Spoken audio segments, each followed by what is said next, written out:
1975 में इसरो अपने पहले उपग्रह प्रक्षेपण की तैयारी कर रहा था, लेकिन केवल एक कंप्यूटर की मदद से जो उसने रूस से उधार लिया था और एक बाथरूम में जो एक चर्च का हिस्सा था। यहाँ तक कि इसरो ने भी अपने नाजुक उपग्रहों को बैलगाड़ी से पहुंचाया था। मैं फिर दोहराता हूँ, बैलगाड़ी से। लेकिन आज इसरो दुनिया की शीर्ष 6 अंतरिक्ष एजेंसियों में अपना नाम बना चुका है।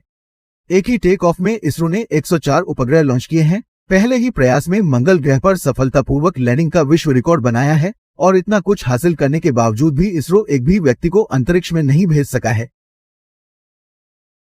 मैं जानता हूँ, सुनने में शायद ये उतना समस्याजनक नहीं लगता, लेकिन जरा सोचिए, जब 1958 में नासा की स्थापना हुई तो महज 11 साल में उन्होंने इंसानों को चांद पर भेज दिया था और इसरो ऐसा कभी नहीं कर पाया। लेकिन इसके पीछे की वजह क्या है, क्या आपने कभी सोचा है?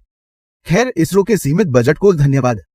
सच तो यह है दोस्तों कि इसरो का बजट हमेशा से ही काफी कम रहा है, इतना कि चंद्रयान 2 के समय इसरो के पास नासा से चंद्रमा की मिट्टी खरीदने के भी पैसे नहीं थे। इसलिए इसरो के भूवैज्ञानिकों ने एक योजना बनाई और तमिलनाडु से एनोथोसाइट नामक एक पत्थर मंगवाया। अब इस पत्थर के टुकड़े चांद की मिट्टी से हूबहू तो नहीं, लेकिन काफी हद तक मिलते जुलते थे और इसीलिए उन्होंने इस पत्थर से कृत्रिम चंद्रमा की सतह बनाई और इस सस्ती युक्ति पर अपने चंद्रमा रोवर का परीक्षण किया और पाया कि ब्रेकिंग सिस्टम में सुधार के अलावा चंद्रमा रोवर में 4 के बजाय 6 पहिए होने चाहिए। और इसी तरह अगर हम मंगलयान मिशन की बात करें तो इसरो को वह मिशन महज $74 मिलियन में करना था, जबकि नासा को उसके ऐसे ही मिशन मवन के लिए करीब $671 मिलियन का फंड मिला था। आप देखिए, अगर इसरो को इतना बजट मिला होता तो इसरो अपने मंगलयान मिशन में न सिर्फ सैटेलाइट भेजता बल्कि इंसानों को भी मंगल ग्रह पर भेजता, क्योंकि इस मिशन में इसरो की टीम की असाधारण प्रतिभा स्पष्ट रूप से दिखाई देती है। जब उन्होंने बजट की कमी के कारण मंगल ग्रह के लिए सीधा रास्ता चुनने के बजाय 8-9 गुना सस्ती लेकिन बेहद जटिल अपोजी रेजिंग ऑर्बिटल पैंतरेबाजी रणनीति को चुना और फिर भी सफलतापूर्वक मंगलयान को स्थापित किया। मंगल ग्रह की कक्षा में इसरो की ये चतुर तकनीकें इस बात का अप्रत्यक्ष प्रमाण है कि नासा जैसी विशाल अंतरिक्ष दिग्गज को इसरो के चंद्रमा मिशन जैसी अपेक्षाकृत छोटी अंतरिक्ष एजेंसी का डेटा क्यों चुराना पड़ा।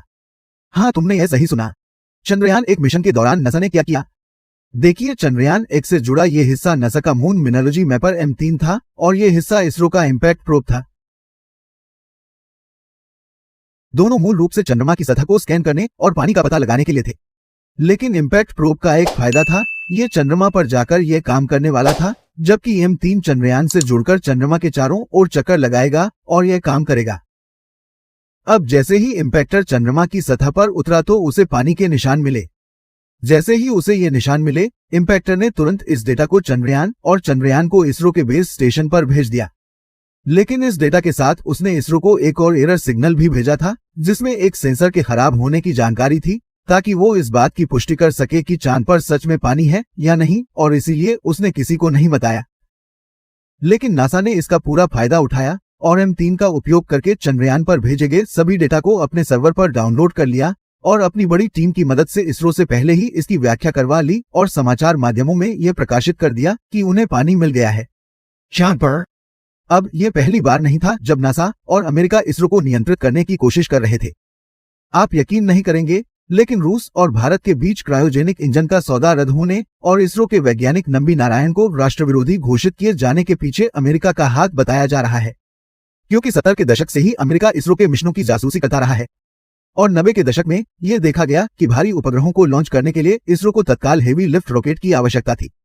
अगर इसरो ने अपने पुराने ठोस ईंधन रॉकेटों की मदद ली होती तो ईंधन टैंक का आकार बढ़ाना पड़ता और नए बदलावों के साथ साथ बहुत सारे परीक्षण भी करने पड़ते। अंततः ये एक का निवेश था, बहुत पैसे।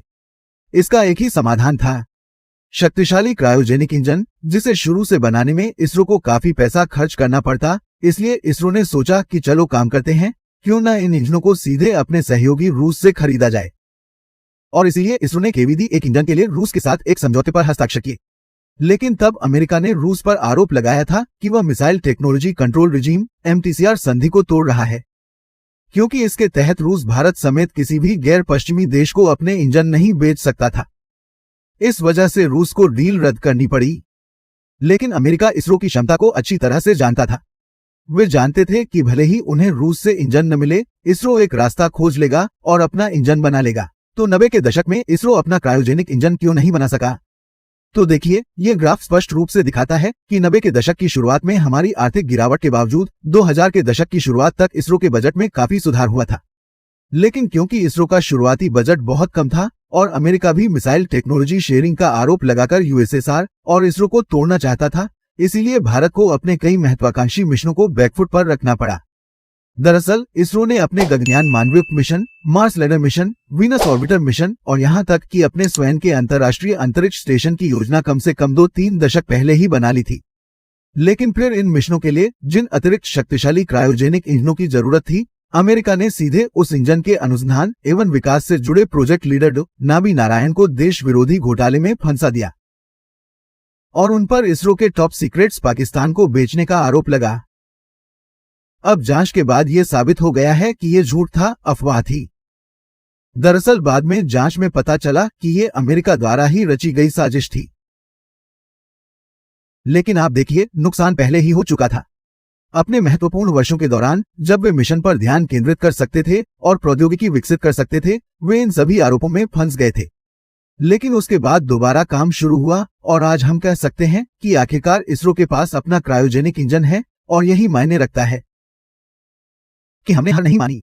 लेकिन अगर ये सभी मिशन अपनी मूल योजना के मुताबिक सफल रहे होते तो शायद इसरो आज नासा के बहुत करीब होता। आप क्या सोचते हैं? शायद नहीं। तो देखिए, अगर हम इसरो की तुलना नासा से करें तो नासा ने अपनी स्थापना के महज 11 साल में ही इंसानों को चांद पर भेज दिया है। तो इसके अनुसार इसरो, जिसकी स्थापना 1969 में हुई थी, को 1980 के दशक में गगनयान परियोजना को पूरा करना चाहिए था और कम से कम एक भारतीय अंतरिक्ष यात्री को अंतरिक्ष में भेजना चाहिए था, है ना? लेकिन उस समय इसरो के लिए यह लगभग असंभव था, क्योंकि गगनयान को पूरा करने के लिए इसरो को आज 10,000 करोड़ रुपए दिए गए और इस प्रोजेक्ट को 1980 के दशक में पूरा करने में 600 करोड़ रुपए लगे थे, क्योंकि 1980 के दशक के 6 रुपये आज के 100 रुपये के बराबर हैं। लेकिन आप जानते हैं, ये 600 करोड़ रुपए उस समय हमारे केंद्रीय बजट का 5-6% था। अब जब नासा ने इसरो के आधे से भी कम बजट में अपना अपोलो 11 मिशन लॉन्च किया तो उन्हें कड़ी प्रतिक्रिया का सामना करना पड़ा, क्योंकि उस समय अफ्रीकी अमेरिकियों का कहना था कि $20 अरब खर्च करके 2 लोगों को चांद पर भेजने की बजाय हम जैसे लोगों के लिए भोजन और आवास की व्यवस्था करें। और इसलिए अब जरा सोचिए, एक विकसित देश जिसकी साक्षरता दर उस समय 95% से अधिक थी, को अपने मानवता के सबसे सफल मिशन के लिए इतनी प्रतिक्रिया का सामना करना पड़ा। तो उस समय न तो भारत विकसित था और न ही भारत की साक्षरता दर 30% से अधिक थी। और इस मिशन का बजट भारत की हैसियत के मुकाबले इतना ज्यादा था कि अगर इसे अंजाम दिया जाता तो आप अंदाजा लगा सकते हैं कि इसे किस स्तर की प्रतिक्रिया का सामना करना पड़ा होगा। और मैं मजाक भी नहीं कर रहा हूं। जरा 1980 के दशक के इस केंद्रीय बजट भाषण को देखें, जिसका शुरुआती पैराग्राफ आर्थिक समस्याओं से शुरू होता है। इस दौरान हमारा पावर सेक्टर, कोयला, steel, cement, non electrical machinery जैसे औद्योगिक क्षेत्र जो मजबूत थे, उनमें भी गिरावट आ रही थी। साथ ही 1970 और 1980 के दशक में भारत लगातार शुष्क था और पूरे देश में सिर्फ भूखमरी थी। वहां अनुचित कृषि थी और निर्यात बहुत कम था। आयात बढ़ रहे थे और ऋण बढ़ रहे थे। और इन सभी बातों को ध्यान में रखते हुए भारत सरकार ने केंद्रीय बजट का अधिकतम हिस्सा कृषि, शिक्षा और उद्योगों को दिया। दरअसल यही कारण है कि भारत में हरित और श्वेत क्रांति की शुरुआत एक ही समय में हुई, क्योंकि भारत को इन चीजों की ज्यादा जरूरत थी। अब सोचिए, अगर सरकार ने इन आर्थिक समस्याओं को नजरअंदाज कर दिया होता और इसरो को पैसा दे दिया होता तो शायद आज इसरो भी पाकिस्तान की सुपरकारों की तरह बर्बाद हो गया होता, क्योंकि इसका मेजबान देश अपने पैरों पर खड़ा नहीं हो सका।